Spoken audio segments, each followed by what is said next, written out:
në vitin e fundit 2025 janë hedhur në qarkullim, janë hedhur për aprovim diku ke 135 medikamente, ilaçe të ndryshme për këtë sëmundje. Pra do të thotë po punohet dhe jemi shumë afër ilaçeve që do të synojnë ta ndalojnë përparimin e sëmundjes. Që të parandalosh është e vështirë tani që çdo njeri normal të marrë ilaçe për të parandaluar një Alzheimer të mundshëm. Nuk mund të ndodhi. Por tjetra që po luftohet shumë është si ta kuptojmë shenjat ose ato që quhen marker biokimik. Marker biokimik janë ato që ne i kapim me analiza gjaku. Pra, a mund të shohim ne ndonjë lloj analize, mund të zbulohet ose të gjendet një lloj analize e thjesht, e lirë dhe pa i shkaktuar stres njerëzve që të gjithë mund ta bëjnë të testohen për këtë punë në një moshë kur ti ke mbase me rak ose frikë. Ashtë më tepër të personat me histori familjare, se me raku duhet ketë më i madh. Patjetër që të predispozita gjenetike dhe historia familjare, kjo është më e shpeshtë. Dhe këtu futet ai testi që po zhvillohen në një universitet të Anglisë, me sa mbaj mend që ishte një test që lidhej me aroma dhe me erat. Pra, duke testuar aftësinë për të fiksuar e për mbajtur mend aromat, sepse zona e trurit që percepton dhe analizon aromat, erat, është shumë afër me zonën e trurit që ka këtë memorien afatshkurtër. Është kjo zona e hipokampit që quhet në mjeksi, e cila është tipike e para që zvoglohet në rastin e një Alzheimeri.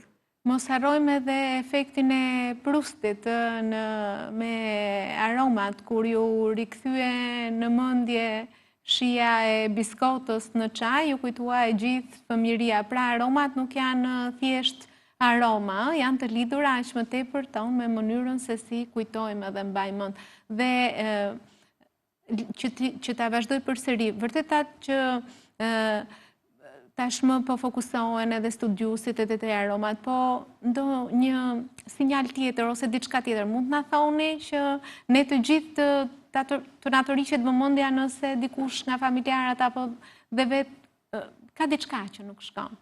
Shiko, kjo çështja e aromave nuk është aq e rëndësishme lidhur me Alzheimerin. Pra, është një test që po e bënin ata në Angli për një eksperimentin, një studim. Por Alzheimeri lidh më shumë me memorien afatshkurtër.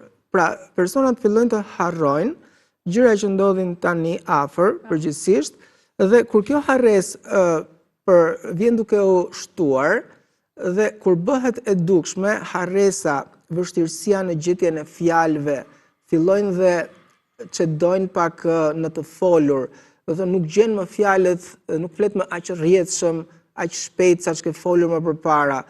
Tjetra, vështirësia me emrat, sidomos ato dhe një Alzheimer që quhet grada e mesme, është kur personi ka filluar të harroj emrat e familjarëve, ato gjërat që gjithë jetën i ka mbajtur. Kjo që ju sapo përmendët, mbase nuk e di, është mit apo fakt, po në fakt të gjitha këto edhe sikur po i etiketohen edhe po i vishen pak edhe Covidit, pandemisë që sapo kaluam, edhe nëse sheh persona nëse kam pak harres, më ka lënë Covid-i sash kjo, sepse studime nuk besoj që ka pasur kohë të jenë bërë dhe të kanë dalë të vërteta. E keni dëgjuar juve këtë pjesën e harresës dhe pas Covid-it? Pra, gjithë arsyeja pse ndodhin këto fenomene, që mund të jenë të lidhura me funksione që quhen në mjeksi kognitive, do thotë si nuk njeh, nuk analizon mirë, nuk përpunon mirë, truri nuk funksionon më mirë, ose motorike, që thotë mezi ecën, mezi lëvizje, i lodhur, i kputur. Në fakt, mbas Covidit ka patur një shtim të rasteve që njerëzve janë shtuar këto fenomene në mënyrë të pashpjegueshme, le të themi. Dhe ka raste njerëzit që kanë patur kputje, dobësi, lodhje, që tregon për një lloj degenerimi të qelizave nervore të pashpjegueshëm. Dhe në këtë rast ta vërtetosh nuk e vërteton dot që ishte virusi që e bëri, por që virusi dëmton jo vetëm qelizat e sistemit respirator, kjo dihet. Pra që virusi mund të prekë organet të tjera, kjo është më se e vërtetuar. Është një virus që mund të prekte veshkën, mund të prekte edhe miokardin ose qelizat dhe sistemet të tjera, përfshi sistemin nervor. Pra nuk ngelet thjesht në nivelin e një batute apo të një shaka. Jo, absolutisht jo që nuk ngelet. Ju thatë, doktor, që gjithmonë dhe po testohen edhe medikamente të reja. Si eshe të ardhmen përsa i përket këtyre smundjeve, të themi neurodegenerative në tërësi, po në veçanëri për demence, po Alzheimer? Alzheimeri ka një mekanizëm që është pak më i njohur se sa smundjet e tjera, neurodegenerative. Pra, demencia është pasojë e të gjitha këtyre smundjeve, kurse Alzheimeri ka një mekanizëm të njohur që ne e dim pse vdesin neuronet në Alzheimer.